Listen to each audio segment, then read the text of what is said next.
Halo guys, assalamualaikum warahmatullahi wabarakatuh. Gimana kabarnya guys? Mudah-mudahan kalian tetap selalu bahagia, sehat, dan diberikan rezeki yang melimpah dan barokah ya guys. Dan jangan lupa tetap bersyukur apapun kondisi kalian, sehingga dengan bersyukur itu akan membuat hidup kalian lebih nyaman, lebih baik, dan bisa beraktivitas dengan lebih bagus lagi karena kita semangat kalau bersyukur itu. Oke, di pagi ini ya, ini mumpung ada sedikit waktu ya, aku ingin menambahkan tentang beberapa waktu yang lalu aku pernah posting video tentang ini apa, modus baru dalam penipuan jual beli mobil ya. Jadi sebenarnya eh, modus itu sebenarnya sudah lama ya, cuman akhir-akhir ini viral saja karena semakin banyak yang tertipu dengan model-model seperti itu. Padahal kalau kita lihat itu sebenarnya ya sama aja lah dengan modus-modus yang lain. Nah, di video kali ini aku ingin berbagi ya ciri-ciri modus penipuan jual beli mobil itu, khususnya bagi kalian yang mau membeli mobil, karena ini yang dirugikan itu sebenarnya adalah calon pembeli mobil karena mereka transfer ke rekening yang salah. Jadi transfernya malah ke rekening penipunya itu karena dia sudah terhipnotis oleh penipunya itu. Nah, nanti kita lihat ya ciri-cirinya itu seperti apa dan kenapa bisa sampai tertipu. Nah, nanti kalau kalian sudah paham itu, maka ketika kalian membeli mobil itu pasti akan tahu, oh ini jelas penipuan gitu kan. Dan ini bisa diterapkan di manapun ya guys, tidak hanya di jual beli mobil ya, termasuk jual beli tanah, jual beli motor dan lain-lain. Kalau modusnya sudah terendus seperti itu ya kalian udah adalah skip aja lah.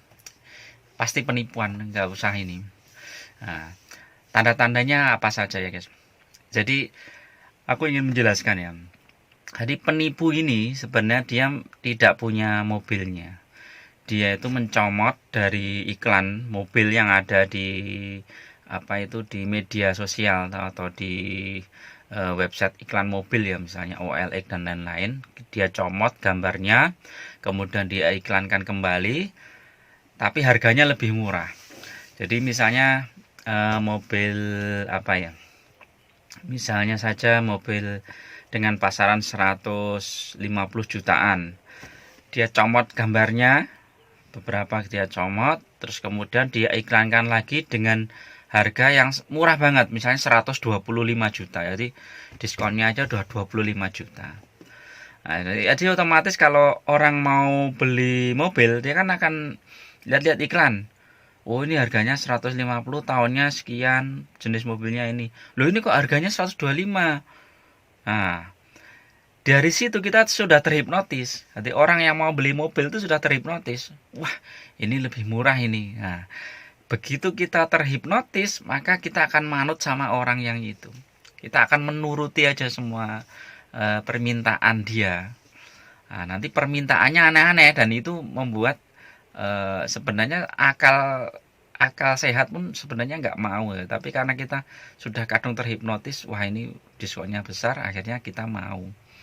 Jadi nanti lihat saja, nanti kan terus akhirnya ini apa? Dia jadi ini apa itu? Eh, Ketika orang yang penipu ini ngomong, "Halo Bapak, ini mobilnya di tempat saudara saya. Nanti yang nungguin saudara saya." Padahal itu bukan saudaranya, itu orang lain yang iklan di mobil. Jadi dia mengarahkan calon pembelinya ini untuk melihat mobilnya secara langsung di tempat mobil yang sebenarnya, yang bukan punya dia ya, disuruh ke sana. Nah, nanti nanti bapak situ aja, lihat aja, kalau udah cocok nanti bapak langsung dealnya sama saya aja, jangan sama saudara saya yang di rumah. Itu saudara saya yang di rumah itu nggak tahu apa-apa. Jadi sudah dihipnotis biar dia dapat harga murah, nggak usah ngomong macam-macam sama yang ada di rumah itu. Nanti kalau sudah deal nanti transfer ke rekening penipunya itu. Nah, di pihak yang lain si penipu ini akan menelpon calon penjual atau pemilik mobil sebenarnya itu. Dia bilang, Pak, ini mobilnya mau dilihat sama saudara saya, apa teknisi saya, orang bengkel saya gitu.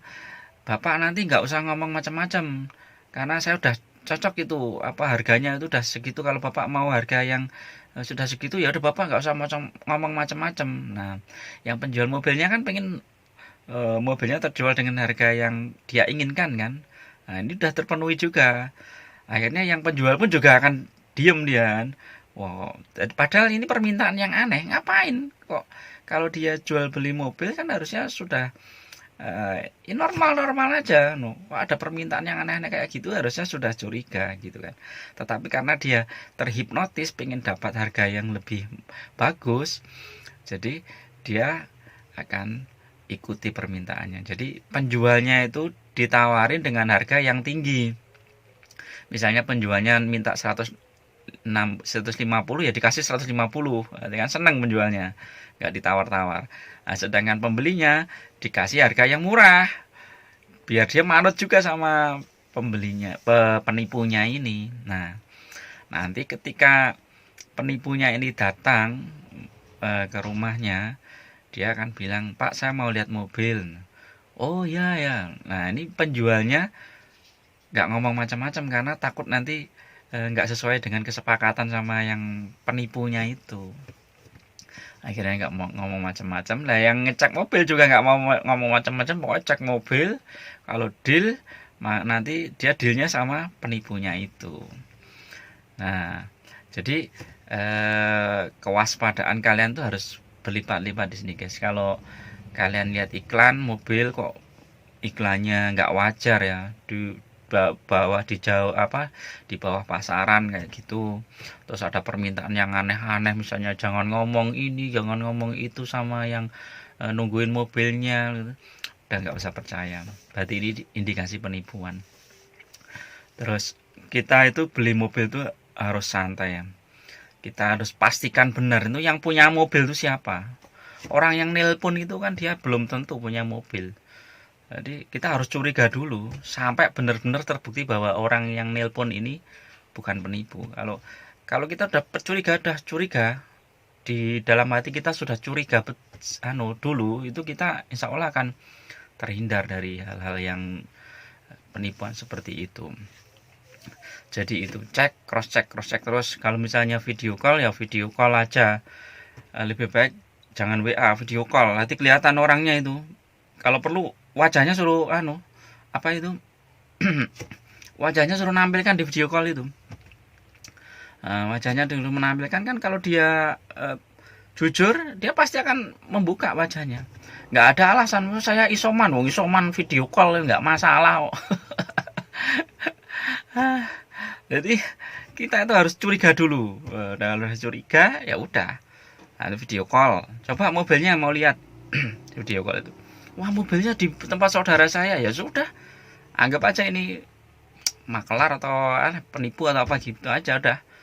Nanti dipastikan kita datang ke mobilnya, ke tempat mobilnya itu, terus kita tanya apa bener ini mobilnya ini apa ibu sendiri atau bapak sendiri. Oh iya, STNK, BPKB, KTP semuanya sudah atas nama yang punya mobil, ya sudah kita aman. Jadi yang penipu itu biarin aja. Nah, nanti kalau sudah deal, kalau mau transfer rekening, kita cek dulu. Kita tanyain juga yang nungguin mobil ini apakah bener rekeningnya ini, rekening yang mau kita transfer, karena yang punya mobil ini sudah betul. Jadi jangan langsung main transfer aja guys. Jadi itu guys, itu untuk memastikan. Terus kedua, sebelum kalian deal tuh pastikan bahwa mobil itu benar-benar resmi ya. Mobil itu benar-benar bukan nggak meragukan lah mobil itu. Jadi cek dulu di Samsat. Pengalaman aku kemarin beli mobil ini Karimun ini, aku DP dulu, DP 1 juta atau 2 juta. Terus kemudian kita ketemu di Samsat, kita masukkan berkas ke Samsat, cek fisik dan lain-lain. Samsat oke, langsung kita transfer di situ. Aman guys. Jangan bawa cash juga, cash itu wes resiko guys. Minta nomor rekening, karena yang ditransfer ke rekening itu kan jelas uangnya asli. Kalau kamu bawa uang cash 100 juta ngitungnya kemeng guys. Wah, ngitung ini kemeng, kamu harus milah satu persatu ini. Wah, repot. Jadi pastikan seperti itu guys. Jadi kalian harus mengenali modus penipuan itu seperti itu ya. Dia tuh nggak punya barangnya, tapi dia jual di harga murah, sehingga pembeli terhipnotis. Sementara dari penjualnya dia telepon bahwa dia akan membeli dengan harga yang sesuai yang diinginkan penjualnya. Nah, nanti kalau ada permintaan macam-macam, jangan ngomong, jangan ngasih ini, jangan tanya itu, udah itu pasti penipuan guys. Nah, model kayak gitu. Ngapain dia ngatur-ngatur kita? Kita yang punya uang, kita yang mau beli ngatur-ngatur ngapain? Ya udah terserah kita kan. Saya mau lihat mobilnya, saya mau ngomong sama yang penjual mobilnya asli juga masalah, terserah saya kan. Ngapain penipunya ngatur-ngatur? Jadi kalian harus curiganya di situ. Udah, pokoknya kalau udah permintaan aneh-aneh, sudah pasti penipuan. Jadi cirinya seperti itu. Jangan sampai kalian ketipu lagi, guys. Eman-eman, guys, duitmu, guys. Jangan sampai masuk ke penipu-penipu yang kayak gini. Jadi itu, guys, untuk tip hari ini. Dan saya gemes juga karena lihat, wih, kok banyak sekali ya yang masih muda-muda kayak gini yang tertipu ya. Jadi saya berusaha, semoga subscriber saya atau teman-teman yang mau beli mobil itu jangan sampai tertipu dengan model-model penipuan seperti ini. Jangan sampai terhipnotis, jangan sampai mudah tergiur dengan janji-janji palsu. Ya guys, itu dulu. Mudah-mudahan kalian tetap waspada, tetap hati-hati dalam setiap tindakan dan transaksi. Jangan sampai kejadian-kejadian seperti ini terulang kembali. Tetap semangat, jangan lupa bahagia. Assalamualaikum warahmatullahi wabarakatuh.